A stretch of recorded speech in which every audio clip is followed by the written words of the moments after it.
The Epistle to the Philippians, chapter 2, verse 8.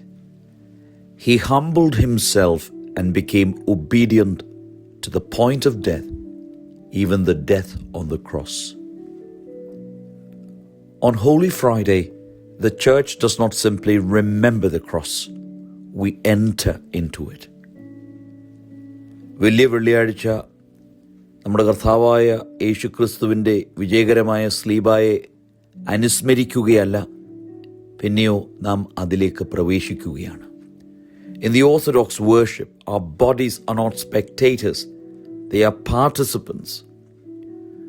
Nowhere is this more powerful than in prostration. When we prostrate, the head goes below the heart, the body descends, and only then do we rise and make the sign of the cross. This movement is the gospel in action. നാം കുമ്പിട്ട് നമസ്കരിക്കുമ്പോൾ ആദ്യം കുമ്പിടണം, എന്നിട്ട് എഴുന്നേറ്റിട്ട് വേണം കുരിശു വരയ്ക്കുവാൻ. In scripture, when humanity encounters God, it falls down.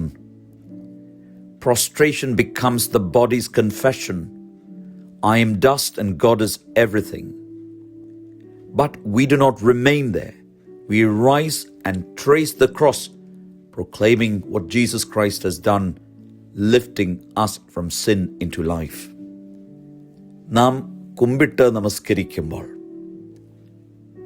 ഞാൻ മണ്ണാകുന്നു, ദൈവം എൻ്റെ എല്ലാമാണ്, എന്നാൽ നാം മണ്ണിലായിരിക്കുകയല്ല, പ്രത്യാശയിൽ എഴുന്നേറ്റ് കർത്താവിൻ്റെ വിജയകരമായ സ്ലീബായെ നാം പ്രഖ്യാപിക്കുന്നു. Our descent mirrors Christ's humility. Our rising declares his victory. നാം കുമ്പിടുമ്പോൾ ക്രിസ്തുവിൻ്റെ താഴ്മഭാവം അനുകരിക്കുകയാണ്.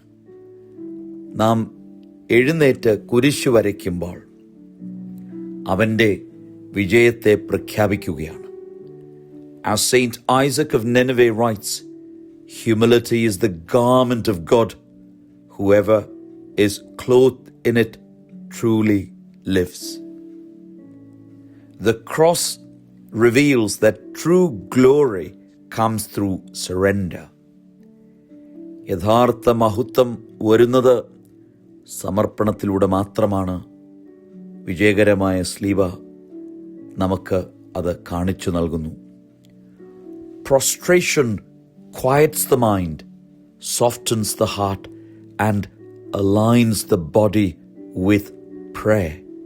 It breaks pride, the deepest wound of the soul, and opens us to grace.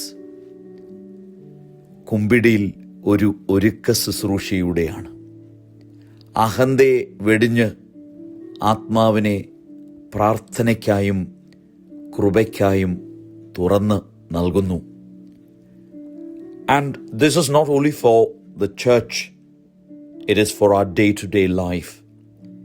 Every day invites the same movement. Lower ourselves, release pride, pause, surrender. Then rise, act with faith, love and courage marked by the cross. കുമ്പിട്ട് നമസ്കരിക്കുന്നത് ദേവാലയത്തിലും ഭവനത്തിലും പ്രാർത്ഥനയുടെ സമയത്ത് മാത്രമാകാതെ ഇത് നമ്മുടെ ജീവിതത്തിൽ അനുകരിക്കുവാൻ സാധ്യമാകണം. For in bowing down we do not lose ourselves, we are lifted into the life of God. കുമ്പിട്ട് നമസ്കരിക്കുമ്പോൾ നാം നമ്മളെ തന്നെ നഷ്ടമാക്കുകയല്ല, പിന്നെയോ യാഗമായി നമ്മെ തന്നെ അർപ്പിച്ച് ദൈവത്തിൻ്റെ ജീവനിലേക്ക് നാം പുനരുദ്ധരിക്കപ്പെടുകയും ഉയർത്തപ്പെടുകയും ചെയ്യുകയാണ്. ദൈവത്തിൻ്റെ പരിശുദ്ധാത്മാവ് നമ്മെ ഓരോരുത്തരെയും ശക്തീകരിക്കട്ടെ. ദൈവം അനുഗ്രഹിക്കട്ടെ.